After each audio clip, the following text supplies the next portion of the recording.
Hello everybody, and welcome back to another video. Today we will be going through everything you need to know about Jurassic World Evolution 2 before you buy it this November. All this brand new news has come out, and with our first snippets of gameplay, a lot of details have been uncovered, so let's get right into the video. But before I start, I just want to say my apologies for not uploading as of recently.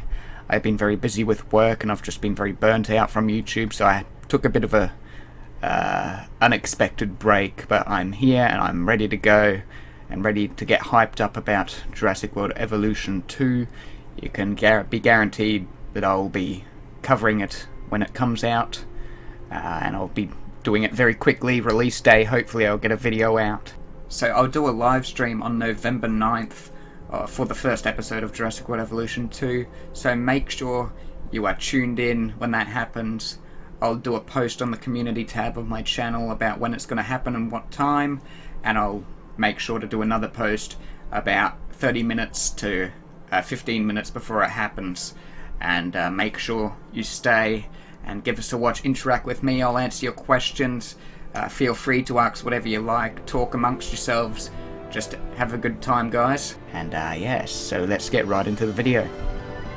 Let's get into our first bit of information. Our first bit of information is regarding the buildings in Jurassic World Evolution 2. We've seen from a few gameplay snippets that have been released recently by Frontier and other YouTubers that buildings will have preset architecture designs that you will be able to change depending on how you feel. So if you want a restaurant to have a Jurassic Park styled entrance with the fossils on the outside and the big gate, yeah, you'll be able to do that. If you want a more Jurassic World looking aesthetic, you'll be able to go for that as well. They all have their own themes as well, and you'll be able to change their colours with a little colour palette sort of thing. It's not a colour palette, but it's more like when you go onto Photoshop and choose colours, sort of like that. There's also been confirmed decorations now, which everyone is really excited about, me included, so we'll get that up on screen right now. If we have a look, we can see that the decorations are... So it looks like for decorations we have plant beds, rock beds, a few strange decorations, I'm not too sure, what looks like a light box, and of course the classic Jurassic Park stone signs, as well as the wooden East Dock sign and the Visitor Center sign, both from the first Jurassic Park movie. That's really good, really awesome to see actually. As Jurassic World Evolution, the first one was really lacking in decoration and decorative aspects. So it's really, really good to see that Frontier has upped their game for the second one, and it looks like it's going to become something really, really special, and it looks like it's going to be played for years and years by people. I, for one, can't wait to get my hands on the game. I don't think I'll ever be able to put it down, because it just looks so awesome. It's everything I wanted from the first game and more, and I think most of us can speak on that and preach for that. Moving on, we have the news that islands are expandable, so you no longer start off with a full island, you start off with a bit of an island, at least on the Chaos mode anyway. As we saw during some of the YouTubers' playthroughs of the San Diego Chaos mode, the islands are unlocked as you progress through. You unlock more of the island. So if you get like 1 star, this is how I'm assuming it will go anyway, if you get 1 star, you can unlock more of the island, 2 stars, another bit of the island, 3 stars, the whole island. And that's actually really cool, because that'll make us really have to think about how to like place and lay out our parks before we build, instead of just randomly chucking fences around and making big piles of visitor centers and all that, which it'll really, really enhance the gameplay. We also have the news that Claire Deering will return, voiced by Bryce Dallas Howard. Owen will return. I don't think he'll be voiced by Chris Pratt. Ian Malcolm, voiced by none other than Lord and Savior Jeff Goldblum. Maybe Ellie and Ian, I'm not too sure. They might return in maybe a Dominion DLC, which I'm assuming they'll drop when Dominion releases. And of course we have the return of the Division team members from the first Jurassic World Evolution game, as well as fan favourite Cabbage Finch, full of jokes as always.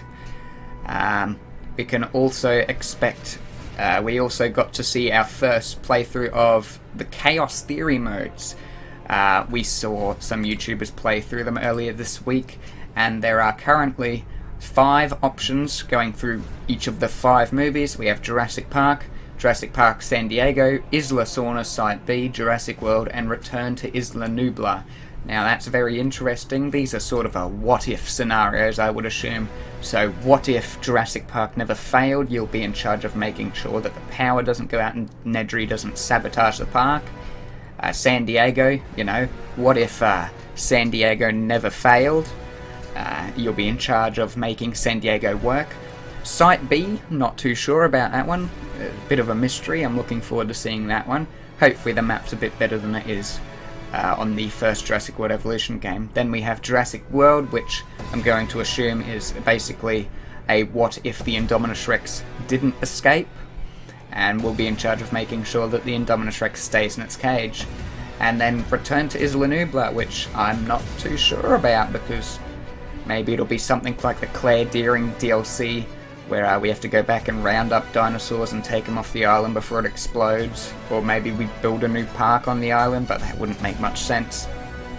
And then we can see there is an empty slot next to Return to Jurassic Park, Return to Isla Nublar, sorry, which I would assume is going to be for a Jurassic World Dominion DLC. It wouldn't make much sense otherwise, but I'm assuming maybe we'll have to play through the beginning of Jurassic World Dominion, where we have to tranquilise the T-Rex as it runs through the drive-in theatres, or maybe we have to build a park or a sanctuary reserve on the mainland and round up all the wild dinosaurs that escaped because of the events of Fallen Kingdom. It'll be very interesting to see, can't wait to see that one. We also have, not big news, but just cool news. We learned a while ago that dinosaurs now leave footprints, which is really, really cool. It just adds that extra layer of immersion. They really didn't have to, but Frontier has gone all out for this game, and honestly, you can see the amount of love and effort they have put into this game, and it's honestly amazing. And I hope everyone enjoys the game, and they get praised for it. It's just absolutely astounding what they've done with this game. We also have the cool news of dinosaur pack hunting, particularly for the Velociraptors. I'm not sure how this will work with bigger dinosaurs, or if bigger dinosaurs also have pack hunting mechanics, but we have seen that raptors do hunt in packs now and will attack one dinosaur at the same time. They'll jump up and grab on the certain points, and then they'll be thrown off and they'll turn back around, do a loop and jump back on, which is really, really epic. It's just so awesome. I'll show you a clip of that now.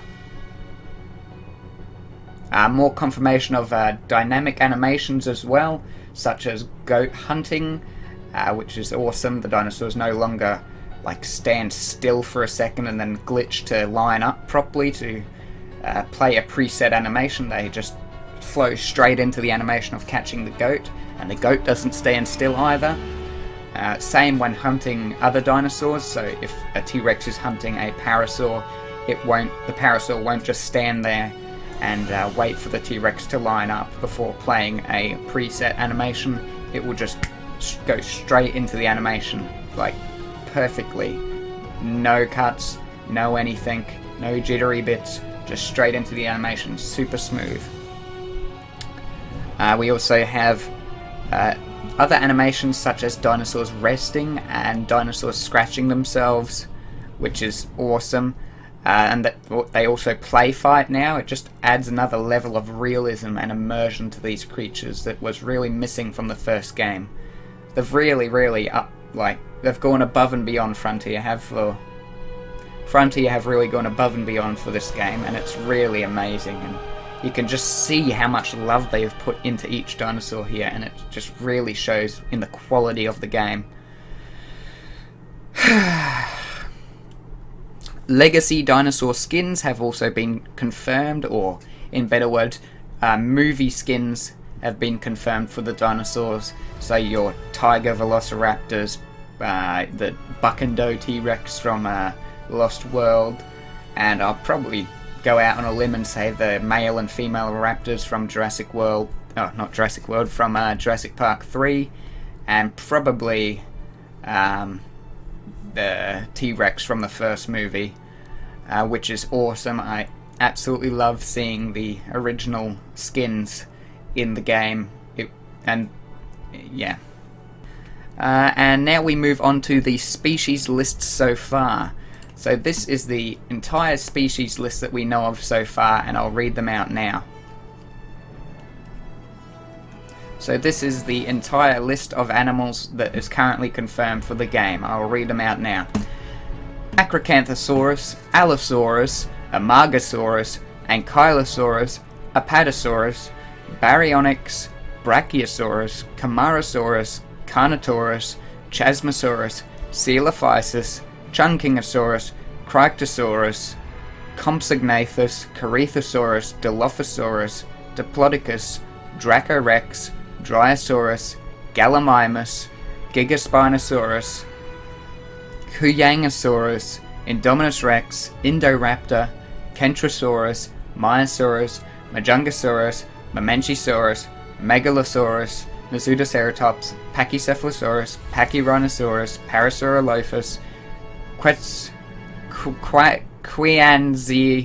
Quianzisaurus, Sinoceratops, Spinosaurus, Stegosaurus, Struthiomimus, Suchomimus, Torosaurus, Troodon, Triceratops, T-Rex, Velociraptor. Now that's just all the current land dinosaurs that have been confirmed so far. Now we move on to the flying and marine reptiles. Pterodactylus, Dimorphodon, Geosternbergia, Pteranodon, Tropognathus, and for marine reptiles we have Attenborosaurus, Elasmosaurus, Ichthyosaurus, Leopleurodon, Mosasaurus, and Plesiosaurus. Now that's quite a roster. Interesting things to note are that the Huyangosaurus, Megalosaurus, Pachyrhinosaurus, Geosternbergia, and the Attenborosaurus are all deluxe edition dinosaurs, which you won't be able to get unless you pre-order or buy the deluxe version of the game.